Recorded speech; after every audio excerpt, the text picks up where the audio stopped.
कृष्ण की ज्योति अलौकिक तीनों लोक में छाए रही है।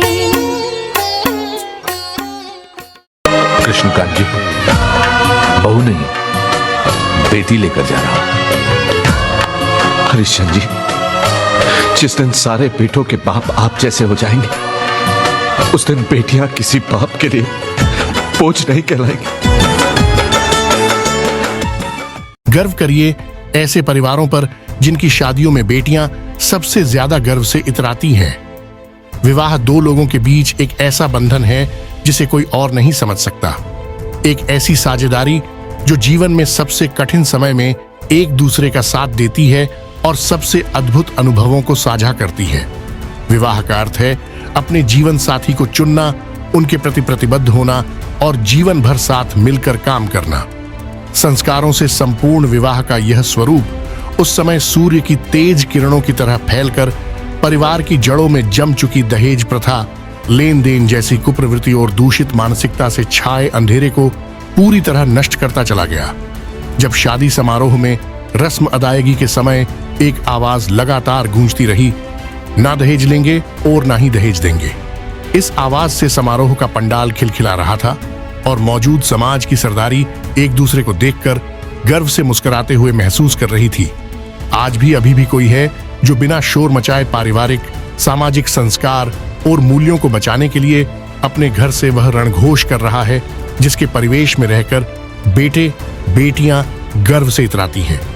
7 फरवरी 2026 का दिन रेवाड़ी शहर के घड़ी बोलनी रोड पर स्थित दीनदयाल पैलेस को इसलिए याद नहीं किया जाएगा कि यहाँ पर गांव फतेहपुरी दड़ौली के रहने वाले सामाजिक शख्सियत पूर्व जिला पार्षद नरेश प्रधान के भतीजे और हरियाणा पुलिस में कार्यरत सतीश यादव, सुमन देवी के बेटे IITN अमन का लग्न समारोह का आयोजन हुआ था। ये वैवाहिक आयोजन सभी के लिए इसलिए आनंद की अनुभूति कराता रहेगा कि इस दिन पूरा समाज अपनी आंखों से दहेज रूपी राक्षस का अंत होते हुए देख रहा था और पंडाल खुशी के मारे तालियों की गूंज से निहाल हो रहा था। अमन की शादी जिले की सीमा से सटे राजस्थान के गांव हुड़िया खुर्द निवासी ललिता देवी दिल्ली पुलिस में अपनी सेवाएं दे रहे राकेश यादव की पुत्री अर्चना से हुई है। अर्चना सॉफ्टवेयर इंजीनियर है। इस अवसर पर दोनों पक्षों की तरफ से विवाह में शक्ति प्रदर्शन व दिखावे के नाम पर किसी भी तरह का कोई लेन देन को नहीं होने दिया। लगन के समय सम्मान स्वरूप सभी ने बुक्के देखकर एक दूसरे का सम्मान किया। अगले दिन 8 फरवरी को हुई शादी के अवसर पर भी यही सुंदर स्वरूप नजर आया, जब कन्यादान के नाम पर अधिकतम 100 रुपए से ज्यादा की राशि लेने का नियम लागू किया हुआ था। इसके साथ साथ स्टेज पर भी विशेष व्यवस्था की हुई थी कि नव दंपत्ति को आशीर्वाद के तौर पर दिए जाने वाले शगुन की रस्म को बंद कर उसकी जगह गुलाब का फूल देने की परंपरा को शुरू किया हुआ था। यानी कदम कदम पर दोनों पक्षों ने शादी में उस फिजूल खर्ची को पूरी तरह से खत्म कर दिया था, जिसके कारण एक बेटी का पिता उस समय तक तनाव, डर व दर्द में जीता है कि कोई किसी बात पर नाराज नहीं हो जाए। शादी को पूरी तरह से दहेज प्रथा व किसी तरह के लेन देने की कुप्रवृत्ति से बचाने की दिशा में इस परिवार का यह पहला प्रयास नहीं है।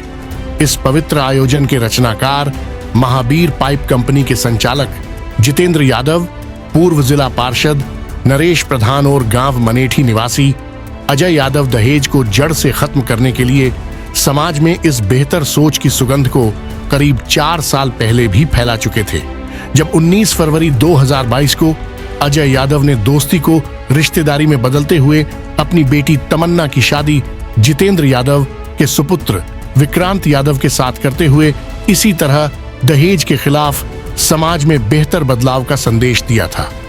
इसी परंपरा को आगे बढ़ाते हुए पूर्व जिला पार्षद नरेश प्रधान ने अपने दोनों इन अजीज मित्रों के साथ मिलकर अपने भतीजे अमन की शादी को भी दहेज की दलदल से दूर रखते हुए भविष्य में आने वाली पीढ़ी के लिए स्वस्थ मजबूत समाज की ऐसी खूबसूरत तस्वीर पेश कर दी, जिसे देखकर पंडाल में सभी को आशीर्वाद देते नजर आ रहे प्रेरणा स्रोत स्वर्गीय पूर्व सरपंच शिवनारायण यादव जी अपनी संतानों की इस सोच पर सबसे ज्यादा गर्व महसूस कर रहे थे।